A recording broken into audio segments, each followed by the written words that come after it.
Hello दोस्तों, इस educational channel पर आप सभी का स्वागत है। दोस्तों, इस वीडियो में मराठा साम्राज्य के जितने भी महत्वपूर्ण प्रश्न परीक्षा में पूछे जा सकते हैं सब आपको मिलेगा। आप इस वीडियो को कंप्लीट देखिएगा, आपका यहाँ से एक भी प्रश्न बाहर नहीं पूछा जाएगा।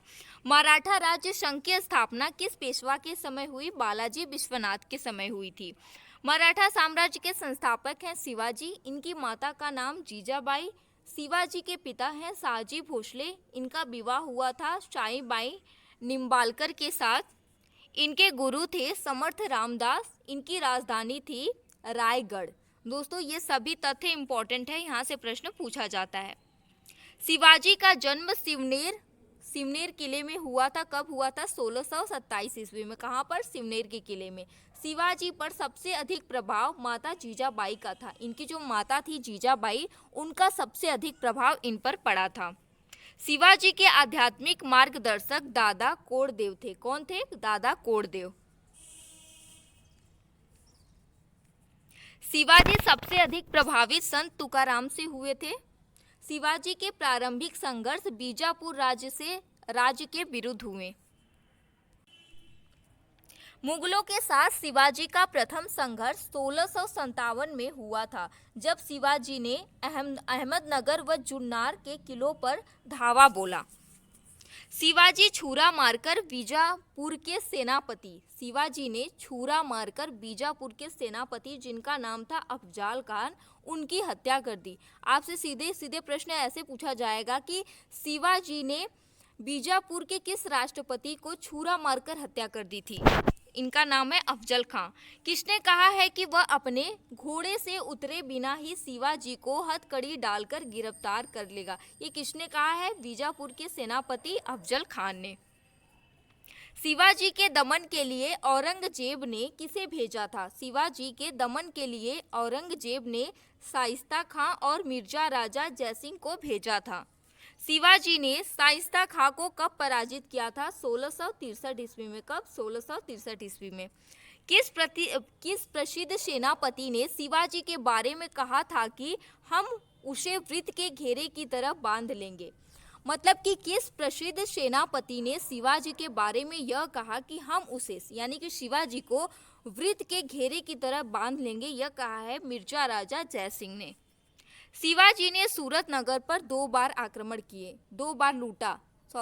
शिवाजी ने सूरत नगर को 2 बार लूटा। कब कब? एक तो लूटा था 1664 में, फिर 5 साल बाद 1670 में। किस दुर्ग पर राजा जय सिंह के आक्रमण के दौरान दुर्ग की रक्षा करते हुए मुनरबाजी देश पांडे व उनके 300 मौलवी सहयोगियों ने अपनी प्राणों की आहुति दे दी? प्राणाहुति यानी कि प्राणों की आहुति दे दी पोरबंदर के किले में। किस मुगल सेनापति ने शिवाजी को पोरबंदर की संधि 1665 में जो हुई थी करने के लिए बाध्य किया था? पोरबंदर की जो संधि हुई थी, टाइम पीरियड था 1665 में, उस संधि को करने के लिए किस मुगल सेनापति ने शिवाजी को बाध्य किया था? उनका नाम था मिर्जा राजा जयसिंह। शिवाजी को आगरा में उपस्थित होने के बाद बंदी बनाकर राजकुमार राम सिंह की देखरेख में किस महल में रखा गया था? शिवाजी को आगरा में उपस्थित होने के बाद जब वो आगरा में थे, फिर उनको बंदी बनाकर राजकुमार राम सिंह की देखरेख में, मतलब देखभाल कौन, मतलब उन पर जासूसी यानी निगरानी रखने वाले थे राजकुमार राम सिंह, उनकी देखरेख में कहाँ पर रखा गया था? जयपुर महल में रखा गया था। शिवाजी को राजा की उपाधि और बार की जागीर किसने प्रदान की? औरंगजेब ने शिवाजी को राजा की उपाधि दी थी और बार की जागीर। शिवाजी का राज्याभिषेक हुआ था 1674 में। कहाँ पर? इनकी जो राजधानी थी रायगढ़, वहीं पर हुआ था। पेशवा बाजीराव प्रथम को मुगलों से किन स्थानों की सूबेदारियां प्राप्त हुई थी? जो पेशवा बाजीराव प्रथम थे, जिनकी प्रेमिका थी मस्तानी, को मुगलों से किन स्थानों की सूबेदारियां प्राप्त हुई थी? मालवा और गुजरात की। कहाँ की? मालवा और गुजरात की। मुगल सम्राट से भेंट करने के लिए शिवाजी किस स्थान पर गए थे? दोस्तों, क्वेश्चन बहुत ही इंपॉर्टेंट है। ये क्वेश्चन सीधे सीधे पूछा गया है एग्जाम में कि मुगल सम्राट से भेंट करने के लिए शिवाजी किस स्थान पर गए थे? ऑप्शन आगरा, लखनऊ, कोलकाता, दिल्ली। आगरा, लखनऊ, बंगाल और दिल्ली ऐसे, लेकिन यहाँ जो सही आंसर आएगा वो होगा आपका आगरा। मुगल सम्राट से भेंट करने के लिए शिवाजी आगरा गए थे। अगला है उत्तर भारत का वह कौन सा भौगोलिक क्षेत्र था। उत्तर भारत का वह कौन सा भौगोलिक क्षेत्र था जहां मराठों को सर्वप्रथम पैर जमाने का मौका मिला। मतलब कि उत्तर भारत का, उत्तर भारत यानी उत्तर भारत कहाँ, ये उत्तर दिशा कौन सी होती है, ये ऊपर वाली ना। उत्तर भारत का वह कौन सा भौगोलिक क्षेत्र था जहां मराठों को सर्वप्रथम सबसे पहले पैर जमाने का यानी घुसने का मौका मिला, वो था मालवा। अंग्रेज राजदूत जिसने शिवाजी के राज्याभिषेक समारोह में ईस्ट इंडिया कंपनी के उपहारों के साथ रायगढ़ में भाग लिया था, वो कौन था। अंग्रेज का कौन सा राजदूत था जिसने शिवाजी के जब राज्याभिषेक हो रहा था उसके समारोह में ईस्ट इंडिया कंपनी के उपहारों के साथ इनकी राजधानी में प्रवेश किया था, तो उसका नाम था अंग्रेज राजदूत का ऑक्सेन डेन। क्या नाम था, ऑक्सेन डेन। शिवाजी के राज्याभिषेक की अध्यक्षता की थी गाग भट्ट ने। किसने की थी, गाग भट्ट ने।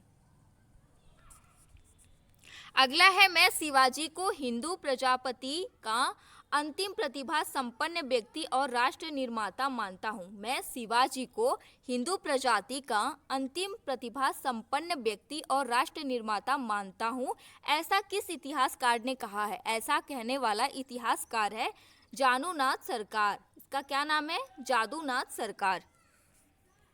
अगला है संताजी घोरपड़े और धनाजी जाधव प्रख्यात सेनापतियों के रूप में किसके काल में उदित हुए थे। किसके काल में हुए थे, राजा राम के समय। अगला प्रश्न है शिवाजी की उस पत्नी का नाम बताइए जो उनके साथ सती हुई थी। उनका नाम था पूताबाई। अगला प्रश्न है शिवाजी का उत्तराधिकारी कौन था। संभाजी शिवाजी का उत्तराधिकारी बना। अष्टप्रधान समिति का विघटन किसने किया। संभाजी ने अष्टप्रधान समिति का विघटन किया था। टाईगढ़ के स्थान पर जिंजी को कहाँ के किसके स्थान पर, टाईगढ़ के स्थान पर, सॉरी दोस्तों यहाँ पे रायगढ़ होगा, सॉरी माफ करिएगा, यहाँ पे रायगढ़ होगा। रायगढ़ के स्थान पर जिंजी को मराठा क्रियाकलापों का केंद्र किसने बनाया, राजा राम ने। किसने बनाया, राजा राम ने। किसके बदले, रायगढ़ के स्थान पर जिंजी को मराठा क्रियाकलापों का केंद्र बनाया राजा राम ने। मराठों में जागीर प्रथा का प्रारंभ हुआ था राजा राम के समय से। किसके समय से मराठों में जागीर प्रथा का प्रारंभ हुआ, बहुत ही महत्वपूर्ण प्रश्न है, राजा राम के समय से। अगला है मराठों की वह महिला सरदार जिसने राजा राम के मृत्यु के बाद मुगल साम्राज्य के विरुद्ध संघर्ष जारी रखा। मतलब मराठों में वो कौन सी महिला थी जिसने राजा राम की जब मृत्यु हो गई उसके बाद भी मुगल साम्राज्य के विरुद्ध संघर्ष को जारी रखा, तो वो थी ताराबाई। पेशवा राज्य का संस्थापक था बालाजी। पेशवा राज्य का संस्थापक था बालाजी विश्वनाथ पेशवा। पद को वंशानुगत बनाया गया बालाजी विश्वनाथन द्वारा। दक्षिण के सूबों से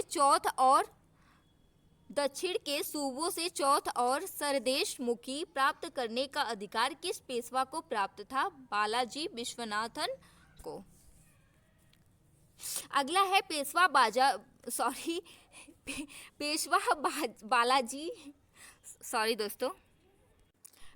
बालाजी विश्वनाथन का संबंध कोंकण स्थित श्रीवर्धन नामक स्थान की किस जाति से था। पेशवा बालाजी विश्वनाथन जो थे उनका संबंध कोंकण स्थित श्रीवर्धन नामक स्थान पर किस जाति से था, तो वह जाति थी चित्पावन ब्राह्मण जाति। अगला प्रश्न है बालाजी विश्वनाथन को पेशवा की पदवी किसने प्रदान की थी। शाहू ने बालाजी विश्वनाथ को पेशवा की पदवी प्रदान की। मस्तानी कौन थी, मस्तानी कौन थी, ये बाजीराव पेशवा बाजीराव प्रथम के प्रेमिका थी। आपने वो मूवी देखी होगी ना मस्तानी वाली, अरे दीपिका पादुकोण वाली और प्रियंका चोपड़ा वाली, वही वाली देख लीजिएगा एक बार, कहानी समझ में आ जाएगी। मराठा साम्राज्य की किस किले में राजा राम मुगलों के घेरे में 8 वर्षों तक रहे, वो कौन सा किला था। क्वेश्चन आपसे डायरेक्टली पूछा जाएगा कि वो कौन सा किला था जहां पर राजा राम मुगलों के घेरे में 8 साल तक रहे थे या 8 वर्षों तक रहे थे, तो उस किले का नाम है जिंजी का किला, जिंजी किला।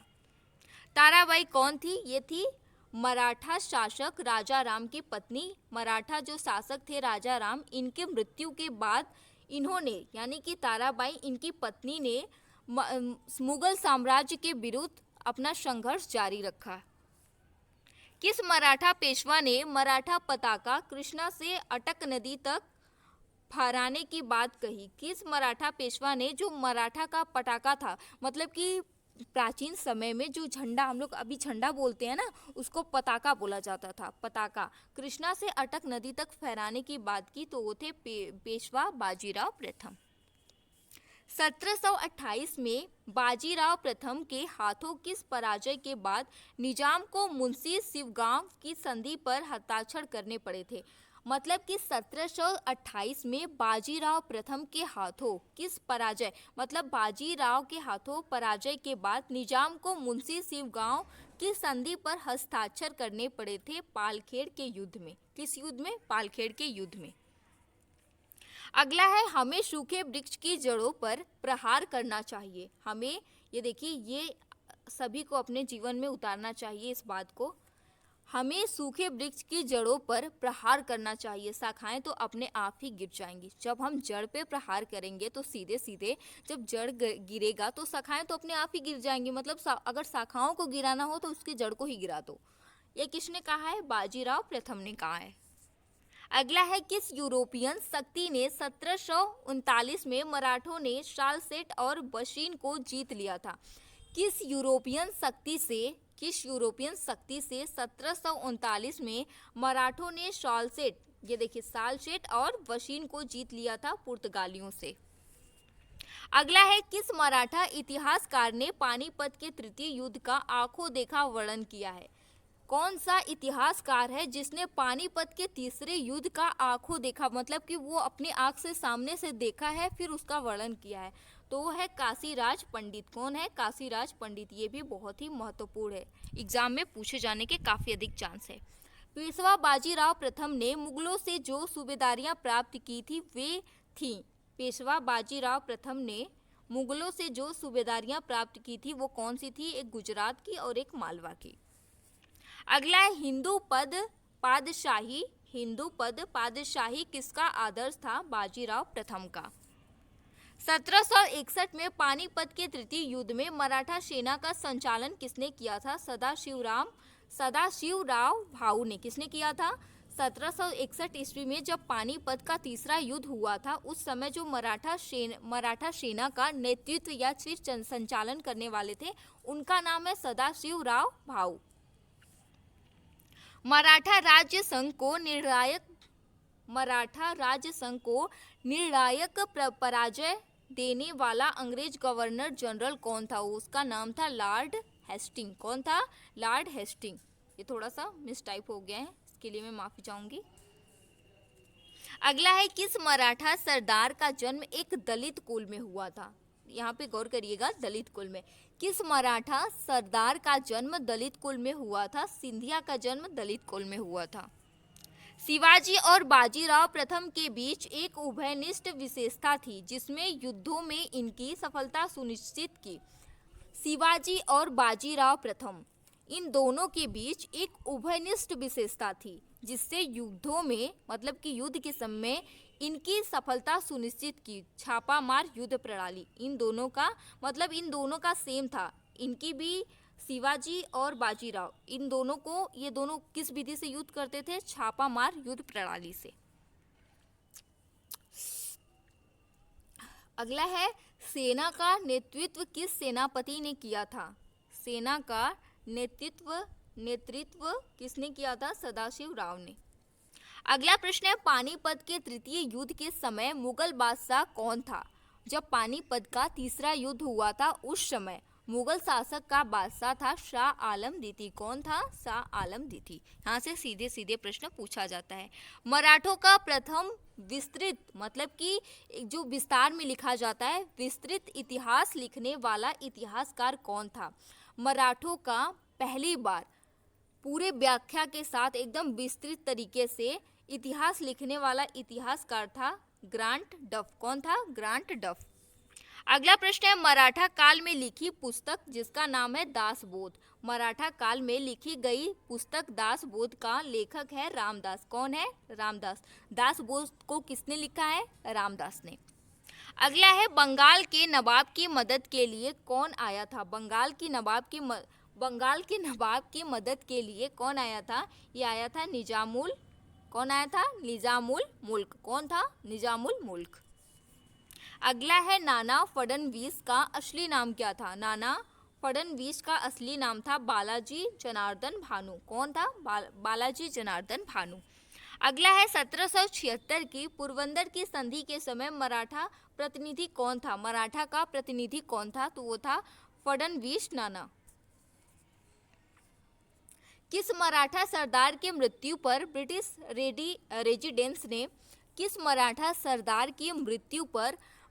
रेजिडेंस ने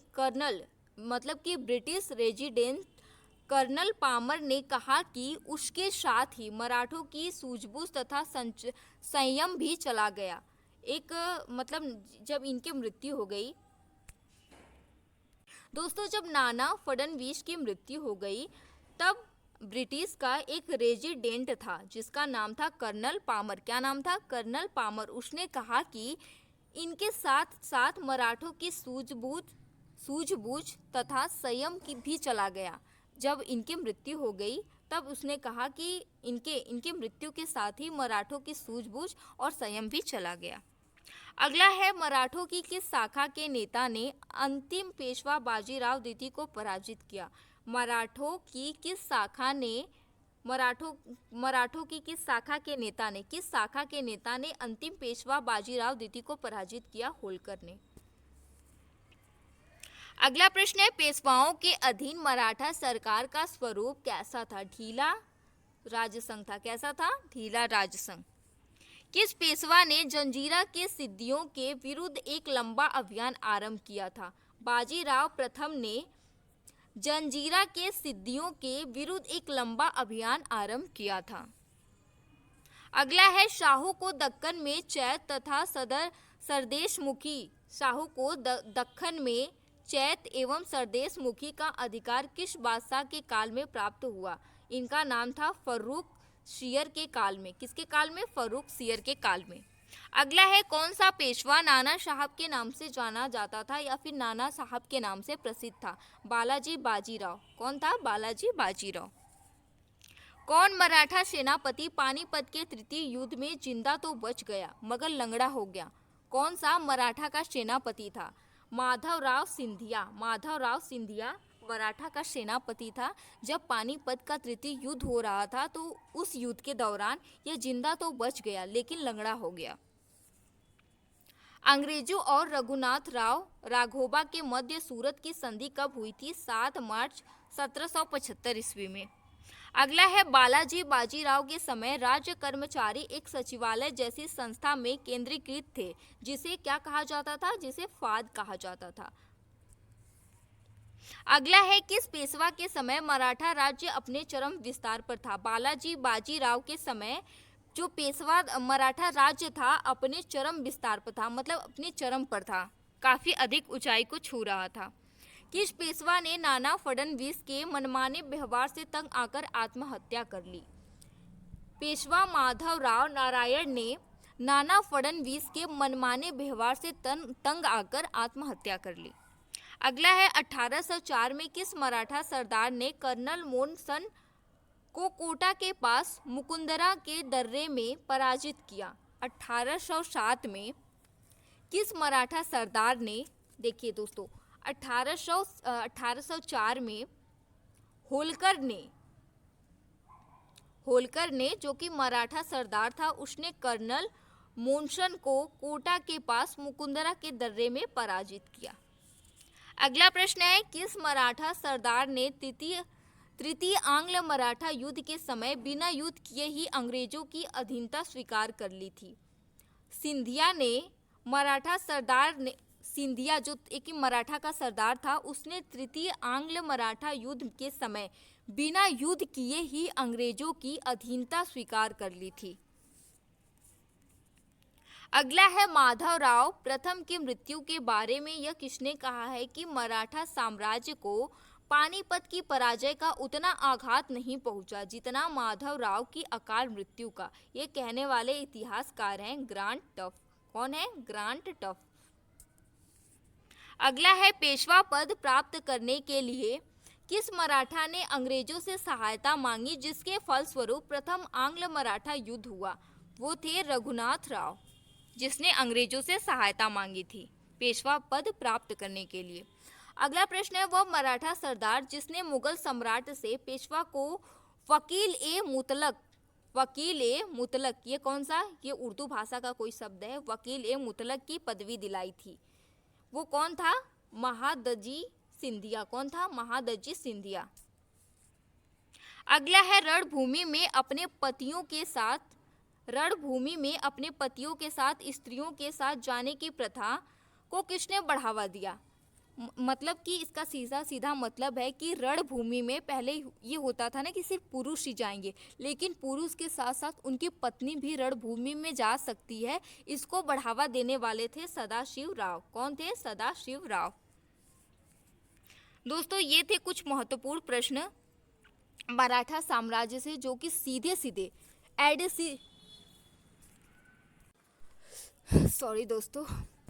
दोस्तों ये सीधे ऐसे ही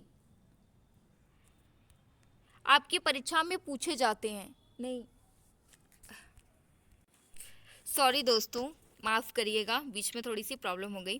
दोस्तों मैं ये कह रही थी ना कि आपने इस वीडियो को पूरा देखा तो डेफिनेटली यहाँ से आपको काफ़ी हेल्प मिलेगी। आप इस वीडियो को उम्मीद करती हूँ कि आप पूरा देखिएगा और आपको पसंद आए तो इसे लाइक शेयर करिएगा और चैनल को सब्सक्राइब कर लीजिएगा। Thank you. और आपके एग्ज़ाम में देखिएगा एज इट इज़ प्रश्न आपको मिलेंगे।